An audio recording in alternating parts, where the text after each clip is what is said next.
आज हम एक ऐसे आइसलैंड के बारे में बात करेंगे जो हमारे इंडिया में पड़ता है। नॉर्थ सेंटिनल आइसलैंड के नाम से जाना जाता है। एक्चुअली अंडमान निकोबार द्वीप समूह में पड़ता है और अंडमान निकोबार द्वीप समूह से just 50 kilometre port Blair, Andaman Nicobar द्वीप समूह की राजधानी पोर्ट ब्लेयर से जस्ट 50 किलोमीटर डिस्टेंस पे है। लेकिन इस द्वीप की बड़ी खासियत ये है, बड़ी इंपॉर्टेंट चीज़ यहाँ पे है कि यहाँ पे एक आदिवासी लोग रहते हैं। Indigenous peoples are live there. लेकिन बड़ी प्रॉब्लम्स यहाँ पे है कि इन लोगों को अभी तक जो एक मॉडर्निटी है, मॉडर्निटी का मतलब मैं ये कहना चाह रहा हूँ जैसे आजकल हम लोग रहते हैं, एक दूसरे से मिलते जुलते हैं, एक कंट्री से दूसरी कंट्री में ट्रैवल करते हैं, टेक्नोलॉजी, इंटरनेट और बहुत सारी चीज़ों का यूज़ करते हैं, गाड़ी वाड़ी जहाज सब चीज़ों का यूज़ करते हैं। लेकिन इन लोगों के पास इनमें से कुछ भी नहीं है।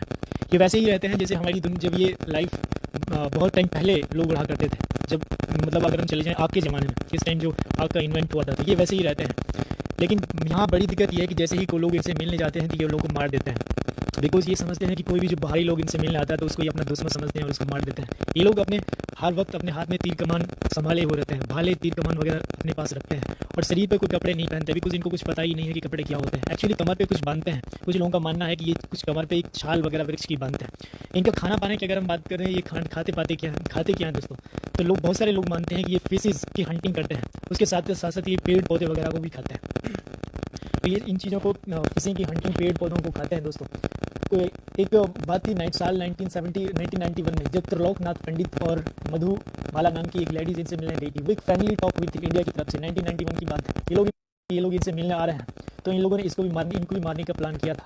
इनमें से बहुत सारे लोग, जैसे इन्होंने मधुबाला त्रिलोकनाथ पंडित के साथ 2-4 लोगों को देखा था तो इन लोगों ने इन पे भी तीर कमाल से हमला करने की सोची। लेकिन जैसे ही वहाँ पे पहली बार कोई महिला जब टूरिस्ट जा रही थी तो वहाँ उन लोगों में मौजूद एक महिला ने उनको तीर कमान चलाने से रोक दिया था। फिर बाद में इन्होंने उनको नारियल, जो हमारे इंडिया से त्रिलोकनाथ पंडित और मधुबाला गई थी, इन्होंने उनको नारियल वगैरह भेंट किया था। इन्होंने उनको खुशी स्वीकार किया था। ये करंटली लास्ट और आखिरी टॉक थी जब इनसे हमारे कोई इधर साइड से, मतलब एक तरह से कहना कि भाई दुनिया को कोई आदमी इनसे फ्रेंडली टॉक कर सका। ये बात 1991 में पॉसिबल हो पाई, इससे पहले ऐसा नहीं हुआ था।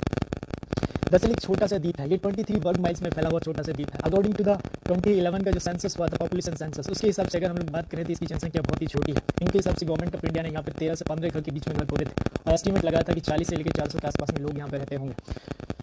और ये माना जाता है कि ये जो जनसंख्या करीब 60,000 सालों से ये लोग यहाँ पे रहते आ रहे हैं और अपनी ज़िंदगी में मस्त रहते हैं और जीते हैं। इन लोगों को किसी कोई मतलब नहीं है कि दुनिया में लोग कैसे रहते हैं, किस टेक्नोलॉजी का यूज़ करते हैं, किस तरह से रहते हैं। इनको कोई चीज़ का वो नहीं।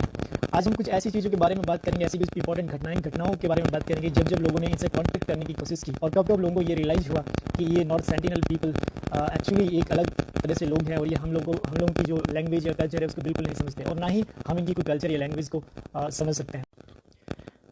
अब हम कुछ ऐसे फैक्ट्स के बारे में बात करेंगे, कुछ ऐसी घटनाओं के बारे में करेंगे जो इस आइसलैंड पे हुई है। हालांकि 1996 के बाद सरकार ने सेंटिनल लोगों से कनेक्ट करना बंद कर दिया है। 2 अगस्त 1981 को आधी रात में यहाँ पे प्रीम रोज नाम का एक व्यक्ति था जो उसका कैप्टन था मालवाहक जहाज का। उसका जहाज फंसा था। ये जहाज एक्चुअली मुर्गी का दाना लेके जा रहा था, चारा लेकर बांग्लादेश और ऑस्ट्रेलिया के बीच में सफ़र कर रहा था और तब इसका जहाज वहाँ पे भटक गया था और जहाज फंस गया था। ये वहाँ कई दिन फंसा रहा दोस्तों। लेकिन उसने 2-4 दिन रहने के बाद में कुछ 40-50 लोगों को देखा कि 40-50 लोग उसकी तरफ भागे आ रहे हैं। इसने देखा कि कुछ लोग उसकी हेल्प करने आ रहे हैं, बट वो एक्चुअली इसकी हेल्प करने नहीं आ रहे थे, वो उसके मारने आ रहे थे। जब इसने उनको सही से और क्लोजली मॉनिटर किया तो इसको ये पता पड़ा वो लोग इसकी हेल्प नहीं बल्कि इसको मारने के लिए आ रहे हैं। तो इतने ही टाइम में वहाँ पे प्रिज्म रोज की जो कंपनी थी उसका उनके पास फ़ोन आ गया था और इसने उन लोगों अपने खुद को बचाने की कोशिश करी थी कि उसको बचाएं। लेकिन क्योंकि ये काफ़ी दूर था, इसकी हेल्प होनी बहुत ही मुश्किल थी।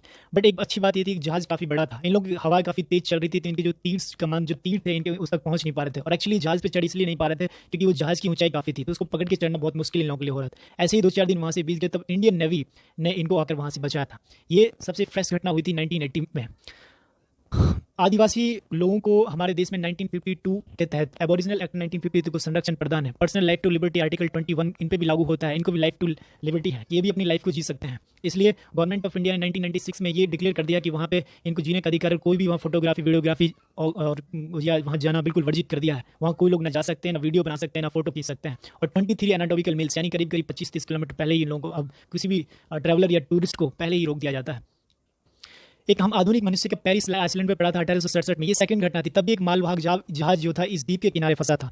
सीप में 86 लोग इस द्वीप से उतरे थे और उस द्वीप में ये 2-3 दिन रहे थे। लेकिन 3-4 दिन बाद एक मॉर्निंग के टाइम में नाश्ता कर रहे थे तब अचानक इन लोगों ने इन पर हमला किया था। तो इन लोगों ने बड़ी मुश्किल से वहाँ से भागे और अपनी जान बचाई थी। सेंटिनल लोग और आधुनिक मनुष्य का पहला कॉन्टैक्ट 1880 में हुआ था जब रॉयल नेवी के ऑफिसर मॉरिसस पोर्टमैन शस्त्र टुकड़ी को लेकर नॉर्थ सेंटिनल आइसलैंड तक पहुंचे थे। बहुत दिनों की खोज के बाद उन्हें एक बूढ़ा आदमी और एक औरत और 4 बच्चे मिले थे, जिन्हें ये अपने साथ पोर्ट ब्लेयर ले गया था, और आदमी कुछ दिनों बाद मर गया था और औरत भी मर गई थी। एक्चुअली होता क्या है कि इन लोगों की इम्यूनिटी पावर बहुत कम है एज पर डॉक्टर रिकमेंडेशन। डॉक्टर ये मानते हैं कि इनकी इम्यूनिटी पावर कम है और हम लोगों से ये संक्रमित हो जाते हैं और ये मर जाते हैं। ठीक यही हुआ था उस टाइम भी, और बच्चों की भी जैसे हालत बिगड़ने लगी थी तो पोर्टमैन मॉरिसस ने इनको वापस वहीं पे छोड़ दिया था, और अंग्रेजों की तरफ से ये एक लास्ट कोशिश थी, इसकी तरफ कोई कोशिश नहीं की गई थी। 1896 में संभवत काला पानी से एक खबर ये हुई थी 1896 में कि वहाँ से एक कैदी भागा था, और उस कैदी को जैसे कुछ लोग ढूंढने गए थे, कुछ ऑफिसर्स उसको ढूंढने गए थे समुद्र में, तो उनको एक लाश मिली थी। उनको इस कैदी की लाश मिली थी जिसमें तीर के निशान, तीर कमान के निशान थे, और गला जो है काट दिया गया था। एक्चुअली ये भी गलती से उन्हीं के आइसलैंड में चला गया था, और तब तक ये किसी को मालूम नहीं था कि यहाँ पे क्या हो रहा है। 70 सालों के बाद भी भारत सरकार ने इस आइसलैंड पे कनेक्ट करने की कोशिश नहीं की गई है, लेकिन एक फ्रेश कोशिश 70 नहीं कोशिश की, जिसके बाद सरकार ने कुछ शोधकर्ताओं को आइसलैंड जाने की, लेकिन बाद में सरकार ने कुछ आइसलैंड पे जाने की इजाज़त दे दी थी 1897 में। अब हम बात करते हैं कि आदिवासी लोग रहते कैसे हैं। 1997 में, नॉट 1897 बट 1967 में त्रिलोकनाथ पंडित इस आइसलैंड तक पहुंचे थे।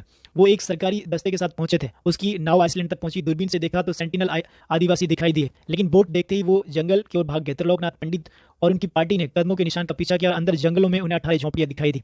पहली बार इन लोगों के बारे में कुछ पता चला। झोंपड़ियां घास और लकड़ी की बनी हुई थी, अंदर आग जल रही थी, वहां शहद सुअर की हड्डियां थी, लकड़ी के कुछ बर्तन थे, कुछ भाले और तीर मिले थे। तीर के लोहा तीर के ऊपर लगा हुआ था नोक पे, जिसे पता चलता है कि इन लोगों को बारे में मेटल के बारे में जानते थे। इन लोगों को कुछ आदिवासी से मुलाकात तो नहीं हुई थी, लेकिन वहाँ कुछ मेटल और बर्तन नारियल छोड़ आए थे। मेटल के बर्तन और नारियल ये लोग वहाँ पे छोड़ के आ गए थे। 1970 तक ये इलाका सरकारी पहुंच से बाहर था। फिर 1970 में सरकार ने तय किया कि कम से कम निशानदेही जरूरी है, इसलिए 1974 में सरकार ने यहाँ पे 1970 में सरकार ने यहाँ पे एक पत्थर लगाया और इसमें ये लिखा गया कि this is a part of Indian territory, ये आइसलैंड इंडिया का पार्ट है। आदिवासियों से पहला फ्रेश कॉन्टैक्ट जो हुआ था, यानी फेस टू फेस कॉन्टैक्ट हुआ था दोस्तों 1991 में। तब एंथ्रोपोलॉजिस्ट की एक टीम वहाँ पे पहुंची थी इस द्वीप पर। इस टीम में त्रिलोकनाथ पंडित थे, बिकॉज ये पहले भी वहाँ जा चुके थे, और उनके साथ ही मधुमाला चट्टोपाध्याय और 1-2 आदमी और थे। मधुमाल के रूप में पहली बार सेंटिनल लोगों का सामना एक महिला से हुआ था, लेकिन इस बार इनके साथ एक महिला थी और महिला का सामना इनसे हुआ था। तो जैसे ही इन लोगों ने इसको दिखा तो मारने की कोशिश करी इन मधुमाला को, और इसके साथ जो त्रिलोकनाथ पंडित थे आदिवासियों ने इनको मारने की कोशिश करी। जैसे ही तीर चलाने लगे तो उनके साथ जो महिलाएं थी आदिवासी लोगों के साथ, उन्होंने तीर चलाने से इन लोगों को रोक दिया था। बाद में फिर मधुमाला ने और त्रिलोकनाथ पंडित ने इनको कुछ नारियल वगैरह गिफ्ट किए थे। पहले तो नारियल इन्होंने बाई वाटर दिए थे, मतलब पानी के थ्रू बहाए थे, लेकिन बाद में ये लोग उनके पास आ गए थे और इन्होंने उसको हाथ से कुछ नारियल वगैरह गिफ्ट किए थे, और इन लोगों को ये बहुत पसंद भी आए थे। इसके बाद कई बार सेंटिनल लोगों से कनेक्ट करने की कोशिश हुई, लेकिन 1996 में सरकार ने इस पर पूरी तरह से प्रतिबंध लगा दिया था। 2004 में सुनामी आई थी। सुनामी 2004 में अंडमान निकोबार में काफ़ी बहुत तगड़ी सुनामी आई थी, बहुत लोग यहाँ पे मारे गए थे। सरकार ने कोशिश करी कि क्या वो लोग अभी भी जिंदा हैं, आदिवासी लोग यहाँ मर गए हैं। तो जैसे ही वहाँ पे इंडियन नेवी ने अपना हेलीकॉप्टर उस टेरिटरी के ऊपर घुमाया तो इन लोगों ने वही फिर से चालू कर दिया, यानी अपने तीर कमान लेकर हमला कर दिया। और जैसे ही हमला किया तो उन लोगों को रियलाइज हो गया, यानी इंडियन नेवी को, कि ये लोग अभी भी जिंदा हैं। ये 2004 की बात थी। एक फ्रेश इंसिडेंट हुआ था 2006 में, जब कुछ मछुआरे मछली पकड़ने यहाँ पे गए थे। एक्चुअली ये केकड़े पकड़ने चले गए थे। 3 दिन बाद इनकी लाश बीच पर दिखी थी। इन्हें बांस से लटका कर बीच पर खड़ा कर दिया गया था, मानो एक चेतावनी सी जारी कर रहे हैं। लाश वापस ले जाने की कोशिश हुई, लेकिन उस टीम पर आदिवासियों की तीर से हमला किया, जो भी इनकी लाश लेने गया। क्योंकि सेंटिनल लोगों से कनेक्ट करना बहुत ही मुश्किल था, इसलिए भारत सरकार का कोई नियम यहाँ लागू नहीं होता। मतलब इन इलाकों में गए और मारे गए तो खुद की जिम्मेवारी होगी। अमेरिका मिशनरीज वहाँ पे मारा गया था। ये एक फ्रेश कनेक्ट था, और लेटेस्ट एक कॉन्टेक्ट किया गया था 2018 में। अमेरिका के एक 27 ईयर ओल्ड जो एक ट्रैवलर थे, मिशनरीज थे, एक्चुअली क्रिश्चियन मिशनरीज थे। ये इन्होंने कहा था कि मैं खुदा का, यानी भगवान का एक संदेश इन लोगों तक पहुँचाऊंगा, इनको समझाने की कोशिश करूँगा कि, और इनको बताऊंगा क्रिश्चियनिटी के बारे में। और तो इसलिए वहाँ इसमें 2018 में एक क्रिश्चियन मिशनरीज बन के इन लोगों के पास पहुंचने की कोशिश की। 15 नवंबर में जॉन चाव वहाँ पे पहुंचा था। 2 बार उसने गिफ्ट देने और गीत गाकर उनसे कांटेक्ट करने की कोशिश करी, लेकिन चाव के खत के अनुसार आदिवासी या तो जोर जोर से चिल्ला रहे थे या उन पर हंस रहे थे। 17 नवंबर को चाव आखिरी बार आइसलैंड तक पहुंचा और वहीं रुक गया।